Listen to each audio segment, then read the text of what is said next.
सहनावतु सहनौ भुनक्तु सह वीर्यं करवावहै तेजस्विनावधीतमस्तु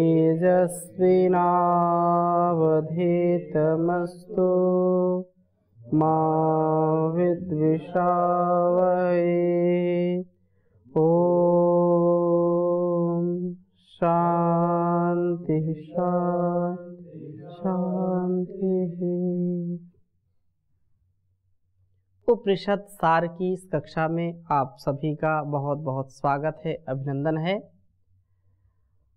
उपनिषद सार में हम स्वाध्याय कर रहे हैं प्रश्नोपनिषद का, और प्रश्नोपनिषद में छठे प्रश्न का स्वाध्याय कर रहे थे।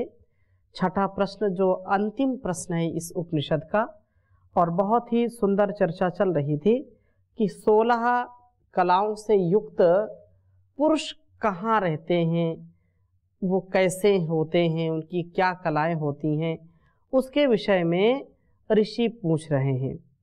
जो हिरण्यनाभ नायक कौशल देश के राजकुमार ने एक बार प्रश्न किया था, सुकेशा जो शिष्य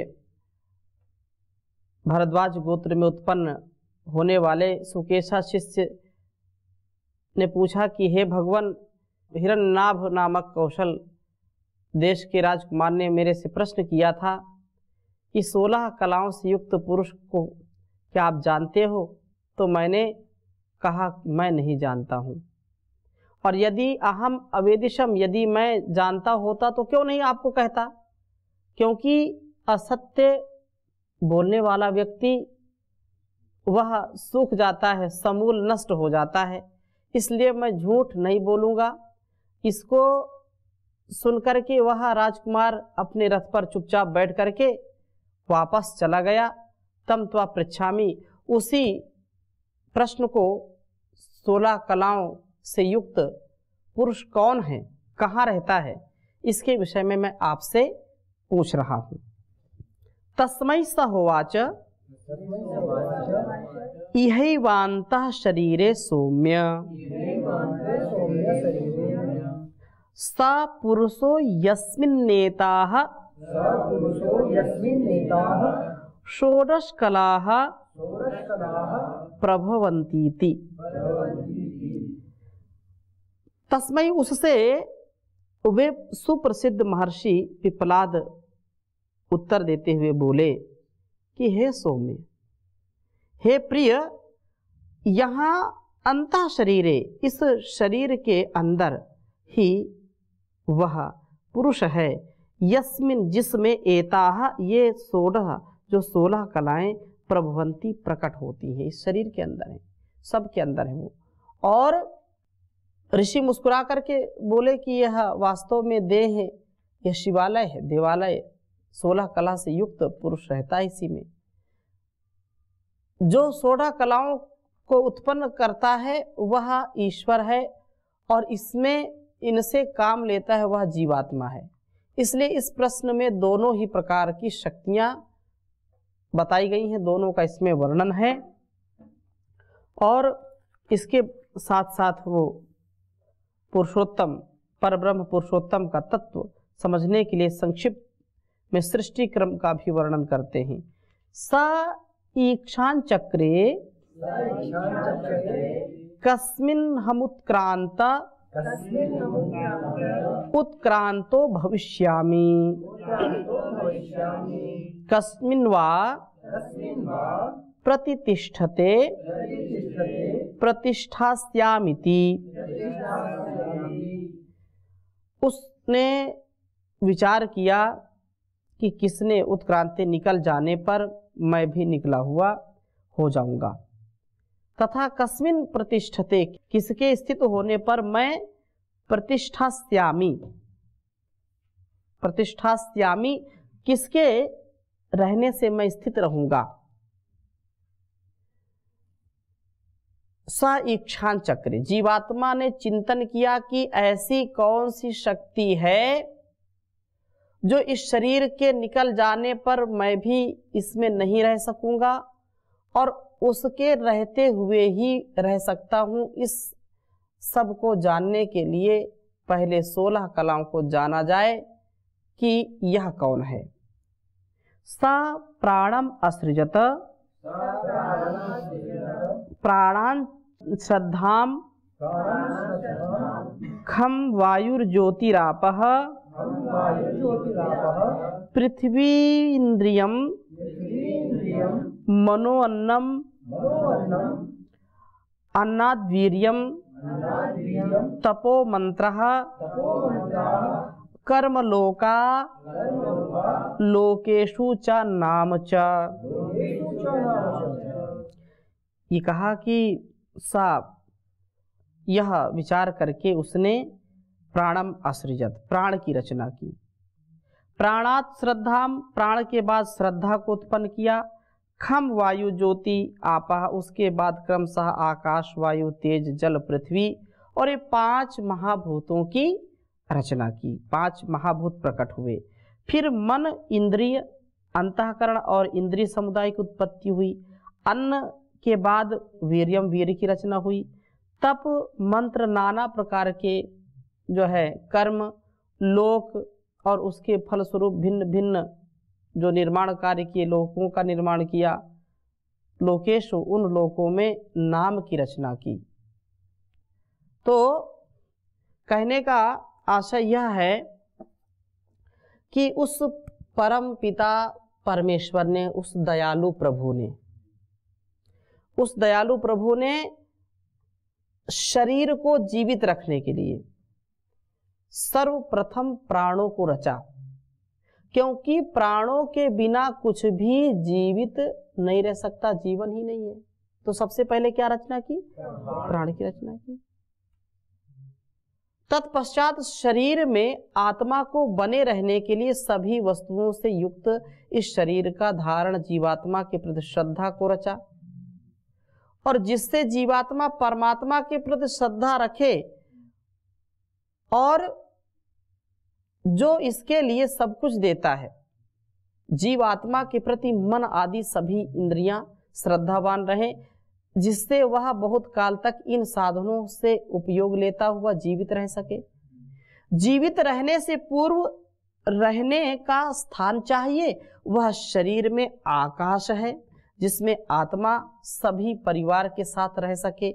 इसलिए तीसरे आकाश को रचा। चौथे शरीर के लिए आवश्यक वायु अग्नि जल और भोग्य पदार्थों को उत्पन्न करने वाली भूमि को रचा। जब भोग्य है तो उसका भोक्ता भी चाहिए, इसलिए भोग्य पदार्थों को उत्पन्न करने वाली भूमि पृथ्वी को बनाया और भोक्ता को भी साधन युक्त होना आवश्यक है। बिना साधन के भोक्ता क्या भोगेगा? इसलिए मन का निर्माण किया, 10 इंद्रियों का निर्माण किया, 5 ज्ञानेंद्रियां, 5 कर्मेंद्रियों को रचा। और मन का निर्माण होता है अन्न से। जैसा अन्न आदि खाया पिया जाता है वैसा ही मन बन जाता है। जैसा खाएंगे अन्न वैसा हो जाएगा मन। इसलिए स्वच्छ पवित्र अन्न फल आदि रचे। जो अन्न फल फूल है या कंदमूल है या अनाज है, उनको खा करके फिर वीर्य बनता है। रस रक्त मांस मज्जा मेद अस्थि शुक्र वीर्य बनता है, अंतिम धातु। इसलिए शक्ति और शक्तिमान ही वास्तव में द्वंद्वों को सहता है, और जो सहता है वही रहता है। जो सहता है वही रहता है, जो नहीं सहेगा वो नहीं रहता है, नहीं रहेगा। निर्बल क्या दुख सहेगा? थोड़ी सी सर्दी लगी ठिठुरने लगा, थोड़ी सी गर्मी लगी हंफने लगा, पंखा चलाओ बीपी हाई हो गया। हाँ, तो जो बलशाली है, जो वीरवान है, जो पराक्रम से युक्त है, धीर वीर गंभीर है, वही तप करता है, द्वंद्वों को सहता है। तपस्वी ऋषि ही ऐसा करते हैं। तो वेद मंत्रों के गूढ़ार्थ को जान सकता है। मंत्र का जाता ही कर्म अकर्म, जो पाप पुण्य है, सत्य असत्य को जान सकता है। कर्म से ही लोकों का निर्माण होता है। बिना किए हुए तो हाथ का ग्रास भी हमारे मुख तक नहीं जाता है। इसलिए उसको बनाया, क्योंकि इसके बिना तो यह कार्य चलता ही नहीं है। और इसलिए जिसने इस विचित्र सृष्टि को सभी दृष्टि से प्रत्येक वस्तु को अद्भुत रूप में पैदा किया है, कोई भी संसार में जो कुछ परमात्मा के द्वारा बनाया, मनुष्य खुराफाती है, इसकी बात छोड़ दीजिए, ये तो विकृति करता है। लेकिन प्रकृति में कोई भी ऐसी वस्तु नहीं बनी है जो इस वातावरण के प्रतिकूल हो। वो अपने आप संतुलित करता रहता है, सब संतुलित होता रहता है। इसलिए इसी को अब नीचे बताया है, कोई ना कोई सब में गुण है। कितना सुंदर क्रम है, जैसे ऊपर से वैसे ही नीचे से। जैसे ईश्वर की महत्ता के लिए संसार का होना आवश्यक है, संसार नहीं है तो उसे कौन जानेगा, कौन उसका नाम लेवेगा। सृष्टि की रचना हेतु कर्म अपेक्षित है, शुभ अशुभ कर्मों का बोध वेद मंत्रों के द्वारा होता है। इसलिए उसने कल्याणी वेद वाणी का उपदेश किया है कि हम वैसे ही आचरण करें। और इंद्रियां आदि जो हैं, हमारा शरीर भी बलिष्ठ हो, हर प्रकार से हम स्वस्थ हो, मस्त हो, व्यस्त हो। ठीक है। और फिर आगे क्या कहा, सा यथेमा नद्यः स्यन्दमानाः समुद्रयणाः समुद्रं प्राप्यस्तं गच्छन्ति भिद्येते तासां नाम रूपे समुद्र इत्येवं प्रोच्यते। एवमेवास्य परिदृष्टुरिमाः षोडशकलाः पुरुषायणाः पुरुषं प्राप्यस्तं गच्छन्ति भिद्येते चासां नाम रूपे पुरुष इत्येवं प्रोच्यते। सा एषो कलो मृतो भवति तदेष श्लोकः। कह रहे हैं कि वह प्रलय काल का, जो प्रलय का दृष्टांत इस प्रकार है कि जिस प्रकार से ये नद्याः, जो नदियां हैं, समुद्रायणाः स्यन्दमानाः, समुद्र की ओर लक्ष्य करके जाती हैं। बहती हुई सारी नदियां कहाँ गिरेंगी? समुद्र में जाएंगी, और कोई स्थान नहीं है जाने का। चाहे कोई भी नदी हो, कहीं से भी हो, कहाँ जाएगी? समुद्र में जाकर के मिल जाती है, उसी को लक्ष्य बनाती है और बहती हुई जाती है। समुद्रम, समुद्र को प्राप्त कर अस्तम गच्छन्ति, उसी में विलीन हो जाती है। संसार की कितनी नदियां होंगी आपको पता है? भारतवर्ष में कितनी नदियां हैं?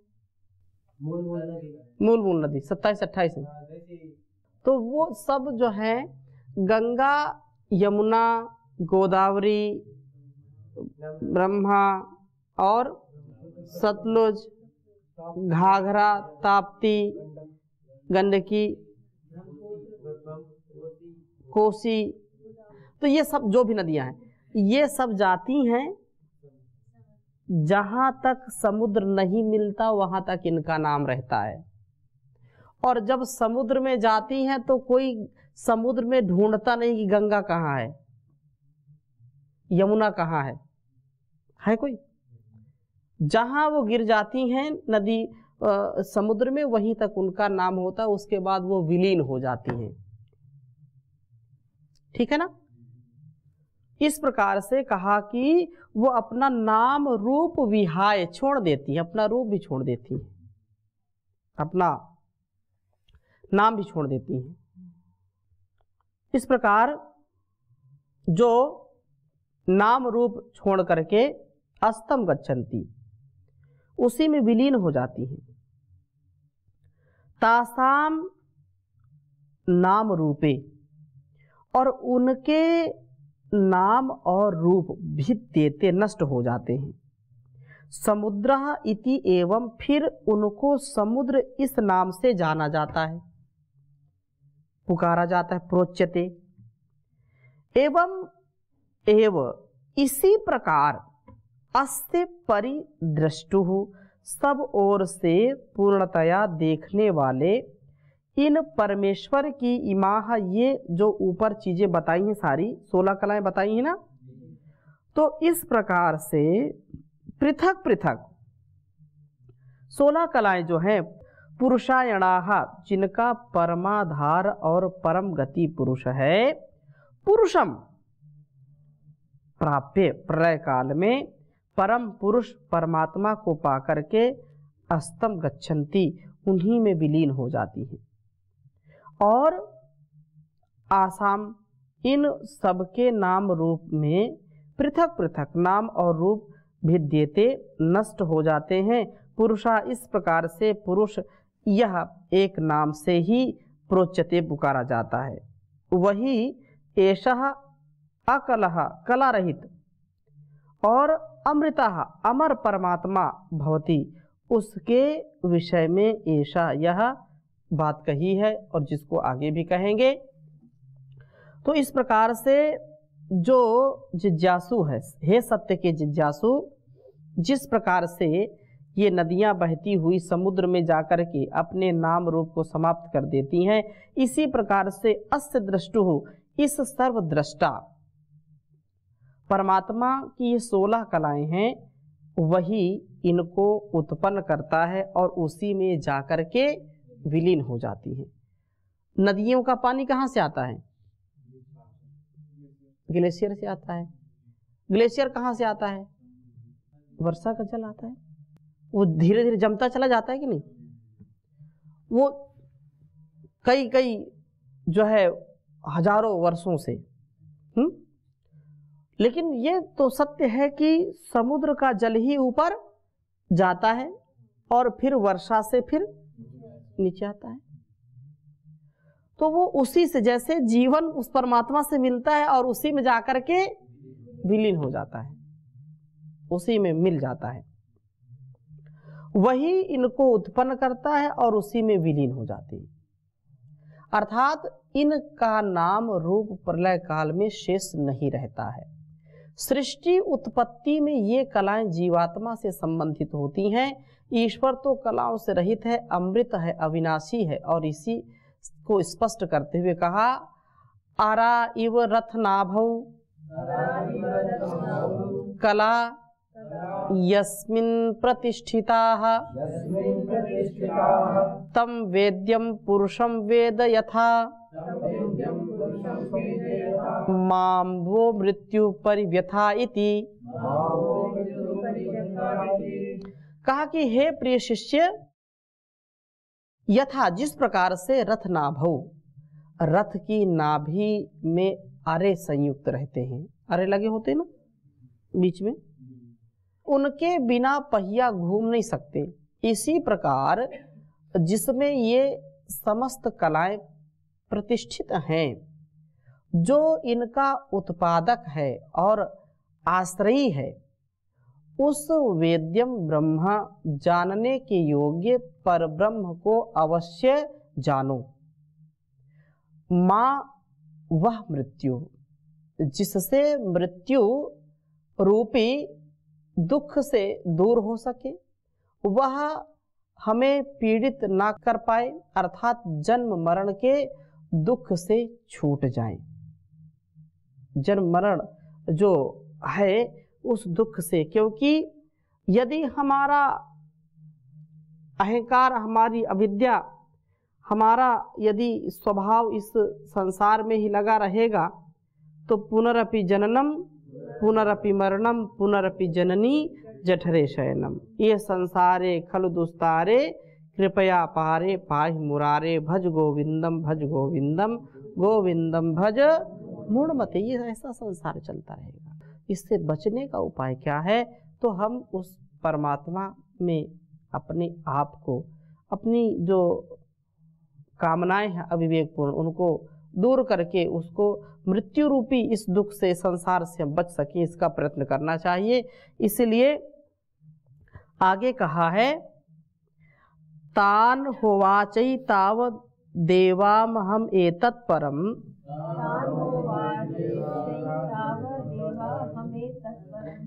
अहम एतावत् परम ब्रह्मवेद नातः परमस्तीति। उसके बाद उन प्रसिद्ध महर्षि पिप्पलाद ने तान उवाच, उन सबको कहा, जो 6 ऋषि थे, उनको कहा कि इस परम ब्रह्म को मैं एतावत, इतना ही वेद जानता हूँ, अतः परम, इससे पर उत्कृष्ट तत्व न अस्ति, नहीं है। जितनी बातें थी मैंने इससे संबंधित, वो मैंने आपको बता दी हैं।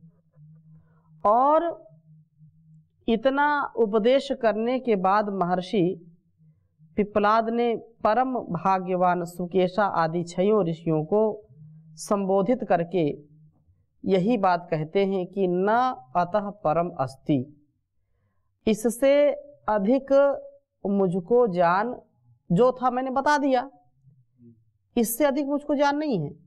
चाहे वह ब्रह्म संबंधी हो, चाहे कलाओं के संबंध में हो, चाहे ओंकार की बात हो, चाहे त्रिमात्राओं की बात हो, चाहे वह शरीर में कौन से देव जागते सोते हैं उसकी बात हो, प्राणों की बात हो, चाहे कितने देव और प्रजा को धारण करते उसकी बात हो, जितने जितने आपने प्रश्न किए हैं इतना ही मुझको ज्ञान था, इसलिए तुमको मेरा आशीर्वाद है। जैसा मुझे बोध था मैंने आपको बता दिया है। ना अतः परम, ना अतः परम अस्तिति, और इससे कुछ ज़्यादा मेरे पास नहीं है, इसलिए मेरा शुभ आशीर्वाद, इस विद्या का बोध अन्यों को भी कराना मेरा आशीर्वाद है तुमको, इस प्रकार से कहा। और अब अंत में ऋषियों ने कृतज्ञता प्रकट की ऋषि के प्रति, पिप्पलाद के प्रति, कि सुकेशा आदि मुनि गण महर्षियों के प्रति बार बार प्रणाम करते हुए कहते हैं, ते तम अर्चयन्तस्त्वं ही नः पिता यो अस्माकं विद्यायाः परं पारं तारयिषीति नमः परम ऋषिभ्यो नमः परम ऋषिभ्यः। कह रहे हैं कि अब उन 6 ऋषियों ने प्रणाम किया और गुरु से सभी ऋषियों ने अपने अपने प्रश्नों के उत्तर समुचित प्राप्त किए थे, जिससे अति प्रसन्न होकर के बोले कि हे परम ऋषि जी, आपकी विशेष कृपा दृष्टि से हमको ये ज्ञान प्राप्त हुआ, हम अर्चना करते हैं, आपके हम बहुत ही आभारी हैं, आप ही हमारे ज्ञानदाता पितृवत हैं। आपने हमें अविद्यायाः परम पारम तारयसि, अविद्या रूपी भवसागर से आपने पार कर दिया है। आपका हम कहाँ तक गुणगान करें, आपको हमारा चरण वंदना, हम आपकी चरण वंदना करते हैं, चरण वंदना पूर्वक आपको नमस्ते करते हैं, प्रणाम करते हैं।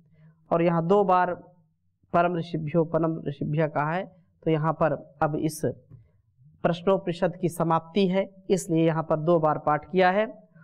ओम भद्रं कर्णेभिः शृणुयाम देवा, भद्रं पश्येमक्षभिर्यजत्राः, स्थिरैरङ्गैस्तुष्ट्वा सस्तनुर्भिर्व्यसेम देवहितं यदायुः।